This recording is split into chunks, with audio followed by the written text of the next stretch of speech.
अगर आप इंग्लिश नहीं बोल पाते तो कहीं ना कहीं आपको एक तरीके से देखा जाता है, हालांकि आप समझदार हैं। इंग्लिश है ना, वो that is not a sign of intelligence, that is a sign of मतलब great you know one more language, but that is not the most important and the best quality of a person. नहीं, हम तो हिंदी में फिल्में बनाते हैं, हिंदी में बोलना पसंद करते हैं। किसी को नहीं आती उसको शर्म आनी चाहिए अगर हिंदी नहीं आती।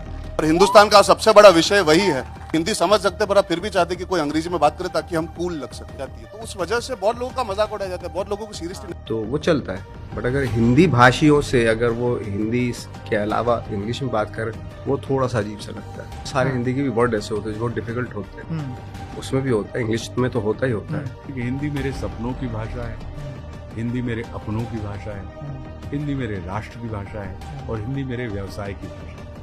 तो जब वो हमारी आवश्यकता भी है, आदत भी है, हमारी सभ्यता भी है, संस्कृति भी है, तो फिर उसके प्रति तो गरिमा के भाव से आपको भरे ही रहना चाहिए। हिंदुस्तान में क्या होता है, अगर आप समझदार हो और हिंदी में बात करो तो ज्यादा मायने नहीं मेरा दिया मानना जाता। ये सही बोल रही है, मेरा अगर मानना आप- ये नहीं, सिर्फ बिहारी का आई मीन भोजपुरी का प्रॉब्लम होता है। आई थिंक कोई भी लैंग्वेज में रैगिंग होती है। अगर आप इंग्लिश नहीं बोल पाते तो कहीं ना कहीं आपको एक तरीके से देखा जाता है, हालांकि आप समझदार हैं।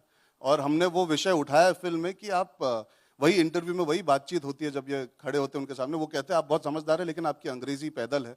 तो वो कहता है छोटा मुंह बड़ी बात। लेकिन हम आपसे एक चीज पूछना चाहेंगे सर, आप एक समझदार छात्र को लेना चाहेंगे या कोनो ऐसे छात्र को जो दूसरी देश की भाषा बहुत बढ़िया बोल लेता है? और हिंदुस्तान का सबसे बड़ा विषय वही है, हिंदी समझ सकते पर आप फिर भी चाहते कि कोई अंग्रेजी में बात करे ताकि हम कूल लग सके। तो it's not about see he is made it based in a place, because एक जगह चुननी होती है। हम चाहते तो एक बंगाली कैरेक्टर को भी चुन सकते थे, अगर that is the writer's decision to go, but it is not based on only this section of society faces it, we all face it. यार बॉम्बे में रहते हुए फेस करना पड़ता है। हम जब आपस में बात करते हैं मुझे पता लगता है ना, लोगों को बताया गया है कि नहीं इंग्लिश में बात करो, इट विल साउंड बेटर।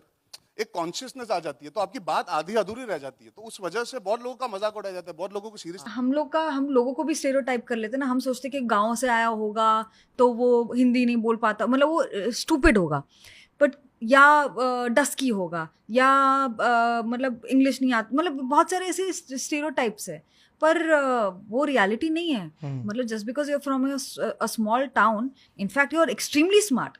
आप फील्ड पे ज़्यादा हो, आपको ह्यूमन कनेक्शन ज़्यादा है, क्योंकि आप घर पे बैठ के टीवी नहीं देख रहे हो और प्ले स्टेशन नहीं खेल रहे हो, आपकी ह्यूमन कनेक्शन ज़्यादा है, आप स्ट्रीट स्मार्ट हो। और ऐसा नहीं कि वहाँ पे एजुकेशन नहीं है, IPS ऑफिसर्स भी बन के आते हैं, इंग्लिश इंपॉर्टेंट नहीं है। तो ये लोगों को समझना कि वो जो इंग्लिश है ना, वो that is not a sign of intelligence, that is a sign of मतलब great you know one more language, but that is not the most important and the best quality of a person. ये realisation ना बहुत ही मुझे लगता है evolve लोगों का है।